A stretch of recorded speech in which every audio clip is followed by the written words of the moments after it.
suis le père Jean-Baptiste Masson, je suis prêtre de la communauté de l'Emmanuel et curé à Villeneuve d'Ascq. Et j'anime l'émission Pèlerin de Dieu avec Franck Bétoir. Franck Bétoir, professeur d'histoire-géographie au lycée, diacre du diocèse de Lille et animateur de l'émission Les Pèlerins de Dieu sur RCF Hauts-de-France. L'émission Pèlerin de Dieu, c'est une émission qui retrace l'aventure de la sainteté à travers les âges, en s'attachant à différentes figures de saints, voir comment cette œuvre de l'Esprit Saint aussi a traversé les âges et inspiré des personnes pour changer leur vie et qui changent aussi l'Église à leur époque.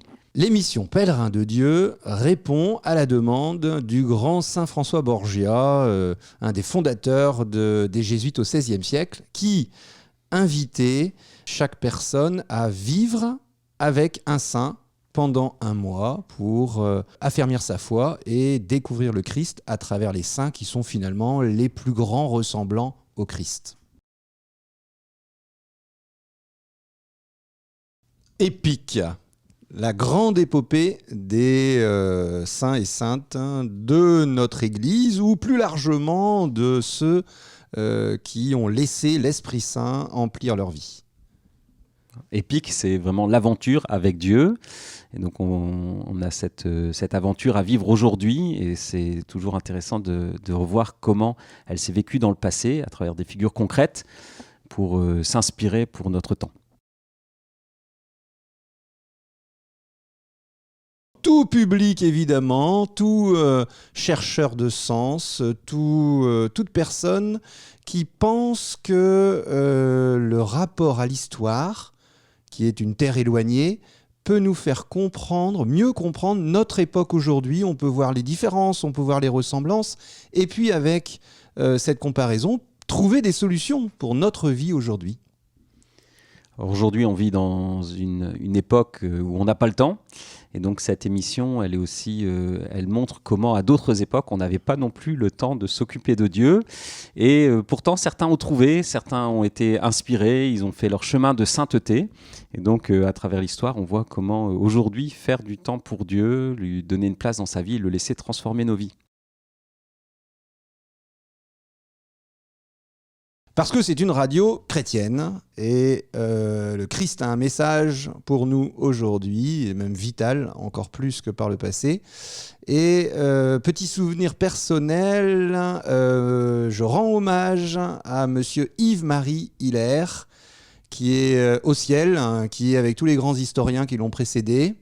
Et qui m'a demandé, il y a plus d'une dizaine d'années, à l'origine de la radio, de faire une petite émission sur les batailles du nord de la France. Et voilà, c'était la première expérience radio.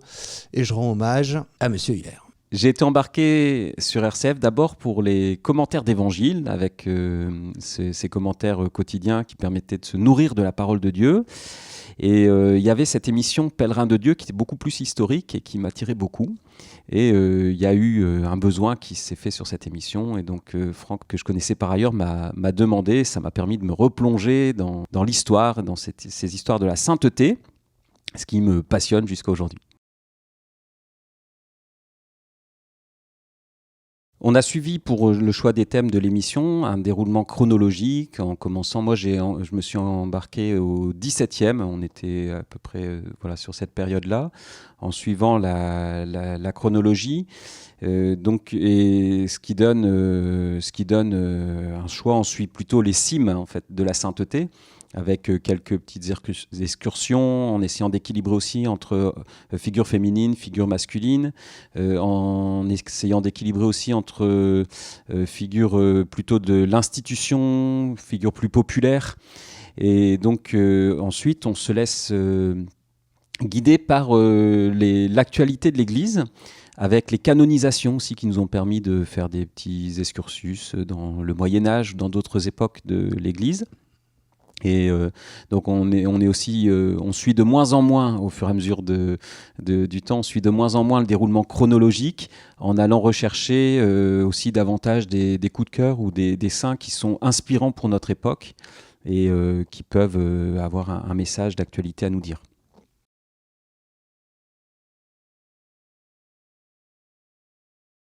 Pèlerin de Dieu est une émission spirituelle qui aide à construire, à affermir sa foi. Et le fait d'animer cette émission est un formidable encouragement à nourrir sa foi, pas en voyant en acte des saints déployer l'évangile dans leur vie. Et chaque nouveau saint, chaque mois, booste ma foi, me permet aussi d'avoir une vision d'espérance pour l'histoire de l'Église. Puisque l'histoire de l'Église, l'Église ne vit que par ses saints, globalement, puisque c'est l'esprit du Christ. Et même dans les périodes très difficiles, on s'aperçoit que les saints et les saintes font face grâce à l'Esprit Saint. Et c'est très encourageant pour relire l'histoire dans une vision d'espérance. L'exemple d'un saint qui m'a touché pour préparer une émission, Saint Pie V, qui, alors lui, a une réputation d'affreux, c'est le pape des tradis, le pape de l'Inquisition, obscurantiste, etc. Il est vraiment jeté aux oubliettes de l'histoire. Et en fait, quand on creuse, on s'aperçoit que c'est le saint des pauvres, que c'est le saint qui a envoyé tout le décorum pontifical à la poubelle, et il vivait comme un moine. Et il a été un des saints dans une époque très difficile où il y avait la moitié de toute l'Europe qui partait et qui n'était plus catholique au XVIe siècle, qui a passé toute sa vie au service d'un concile, le concile de Trente, et qui a eu que 6 années de pontificat, et pendant ces 6 années de pontificat, il a eu 100 projets. Alors, il en a loupé certains, mais comme il avait tellement de projets, il a réussi un nombre incroyable de réformes, et de son vivant, on le considérait comme un saint. L'actualité de l'Église nous inspire beaucoup, puisque lorsqu'il y a des canonisations, on modifie notre programme pour faire des focus sur des saints qui sont portés sur le devant de la scène dans ces moments-là. Et puis, il y a toujours, dans les enjeux spirituels de l'Église aujourd'hui, il y a toujours cet intérêt d'aller rechercher dans l'histoire comment l'Église a répondu à ces questions qui la tenaillaient. Et l'Église aurait dû disparaître et péricliter. Sans la sainteté, depuis longtemps, elle aurait disparu. Et donc, on recherche aussi, par rapport aux enjeux de notre époque aujourd'hui, comment la sainteté peut inspirer un renouveau de l'Église aujourd'hui. Pendant la période révolutionnaire, donc 1789, et même avec Napoléon, les révolutionnaires français avaient dit le dernier pape est mort, c'est fini, il n'y aura plus de pape. Le pape était emprisonné en France. Au XIXe siècle, donc le siècle d'après, il y a eu une renaissance absolument incroyable. Et l'actualité, c'est ça, c'est de voir la situation très difficile de l'Église catholique et même les chrétiens en Europe, et de remonter le temps et de se rendre compte qu'il y avait des situations encore plus difficiles, et qu'il y a eu des moyens de renaissance, avec à chaque fois des saints et des saintes qui n'ont pas peur, qui démarrent très petits et qui ont un succès à chaque fois incroyable. La dernière actualité, c'est la canonisation de Saint Charles de Foucauld.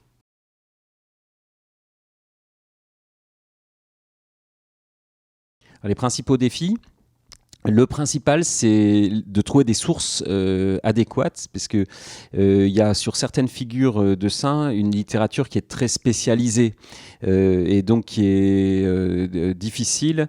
Donc ce qu'on a besoin, et parfois c'est trop léger. On a eu par exemple une difficulté sur San Juan Diego, qui est le saint des apparitions de Guadalupe, sur lequel on n'avait que des petites recensions, des livres trop légers. Donc on a réussi à trouver ce qu'il fallait, un contenu suffisant quand même pour avoir une émission de qualité. Parfois, on a la somme beaucoup trop imposante ou trop détaillée, où on va se noyer dans les détails historiques. Donc la principale difficulté, c'est d'avoir des sources qui soient suffisamment consistantes au niveau historique, mais suffisamment vulgarisées aussi pour donner un contenu accessible et vivant sur la radio. Je rends hommage à Yves Chiron, historien notamment bien connu pour les différents papes, la biographie sur Saint Padre Pio. Vraiment, cet auteur, à chaque fois on a le choix d'un saint, je regarde en premier si Yves Chiron a écrit un livre dessus. On est aussi très inspiré par Don Guy-Marie Houry, qui est un moine bénédictin, aujourd'hui décédé, qui a une écriture extrêmement inspirée, très précise et donc très attentive au travail de la grâce dans les chœurs et en même temps d'une précision historique tout à fait admirable qui nous a beaucoup aidé sur pas mal de figures de sainteté. Un ami est venu me voir pour me remercier d'une émission sur Don Guéranger. C'est pas un saint. D'ailleurs, il faut faire tout de suite quelque chose pour faire quelque chose et puis commencer le procès. Il mérite de l'être. Parce que cette personne était touchée de voir comment l'ordre des bénédictins, qui avait été éjecté de France à la Révolution française, a pu être rétabli en France par Don Guéranger, notamment à Solesmes, dans des conditions incroyables. Il n'aurait jamais pu réussir et il a tenu bon, c'est la sainteté, la persévérance, et de remonter toute une vie monastique qui est vraiment une vie réglée et donc partir à zéro. Imaginez que Don Guéranger, il n'a jamais été moine et il a dû refonder lui-même, il a dû refonder l'ordre des bénédictins. Et donc cette personne qui est touchée par la spiritualité bénédictine est venue pour nous remercier d'avoir mis en lumière ce personnage trop peu connu. J'ai des remerciements des personnes qui font très plaisir, qui écoutent RCF, par exemple, dans leur voiture en allant à la messe, pour se préparer à vivre la messe, qui écoutent cette émission. Alors il y a les réguliers qui de temps en temps me font un petit écho, un petit clin d'œil en disant que c'est comme dans la vie de saint un tel ou saint une telle. Il y a les passionnés qui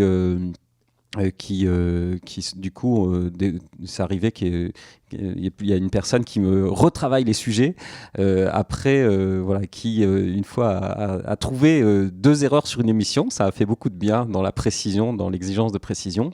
Voilà, mais donc on a ces retours de personnes qui sont nourries et que ça inspire. Alors ça fait plaisir de voir que ça encourage des personnes dans leur chemin chrétien. Alors, s'il y a un message à faire passer, c'est celui de lire ou de découvrir par soi-même ces vies de saints et de saintes, de s'en nourrir pour la vie spirituelle. C'est toujours et le message à faire passer, c'est d'abord d'être soi-même, parce que chacun a une sainteté particulière à réaliser, un appel particulier de Dieu. Et donc, moi, j'ai été très marqué par une phrase que m'avait dit le frère Roger à Thésée. Il m'avait dit, j'avais 15 ans, il m'a dit, il ne faut pas se laisser impressionner par les saints. Bon, c'était mal parti pour animer l'émission Pèlerin de Dieu, mais en fait, il voulait me dire, chacun a une sainteté particulière à réaliser. Et donc, il faut s'inspirer des saints, mais sans vouloir les copier. Il faut laisser l'Esprit Saint réaliser en nous un modèle de sainteté différent, voilà, selon nos talents, ce que nous sommes, notre caractère. Donc, c'est d'abord être soi-même sous le regard de Dieu. Le message aux auditeurs est d'abord un grand merci si ils nous écoutent avec nos imperfections de présentation des saints. Ensuite, c'est un grand un grand souhait de lire ce que nous avons déjà lu et ça nous a transformés. Donc si ça nous transforme nous, ça peut transformer également les auditeurs et on essaye de donner des références de livres à lire sur les saints et les saintes. Et ensuite, le dernier message, c'est peut-être de ne pas chercher à imiter les saints, on imite Jésus, mais à donner envie d'imiter Jésus. C'est le démarrage. Et après, passer à l'acte, c'est-à-dire que les saints, ils sont là pour nous amener à Jésus par l'Église, parce que souvent, ils défendent l'Église de toute leur âme. Et donc, je m'adresse particulièrement aux éditeurs qui sont éloignés des structures d'église, qui ne sont pas dans les paroisses. Franchissez le pas, ouvrez la porte d'une église, choisissez votre paroisse, votre messe qui peut vous toucher, mais allez à la rencontre concrète de cette église qui a la seule mission d'ouvrir ses bras, comme le Christ a ouvert les bras à tous ceux qui l'ont croisé.